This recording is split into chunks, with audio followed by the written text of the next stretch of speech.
Your involvement here is tremendous. You've written this amazing book that sheds light on a very dark chapter, not only in Rhode Island, but New England for that matter. Do you remember where you were when you first heard about the Station nightclub fire? I remember pretty vividly. I was in the airport in Rhode Island, in Greene Airport, on my way on a trip to Denver. And I was looking up at the news crawl on the monitor in the waiting area, and I saw news of an unfolding fire tragedy right there in West Warwick, Rhode Island. I called my wife, asked her to keep watching it. I got on the plane, and by the time I got off in Denver, the body count had risen and risen.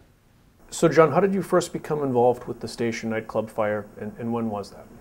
Well, our firm, in which I'm a partner, began receiving calls within a day or two after the fire. People were very concerned about loved ones who had been injured or were still missing in the fire, and we began to gather data right off the bat.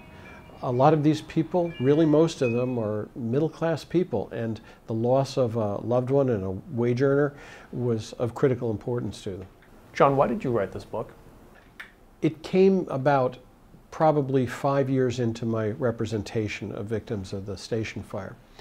Our firm was co-lead counsel for a group of attorneys called the Plaintiff Steering Committee, and between 8 law firms, we represented about 90% of them.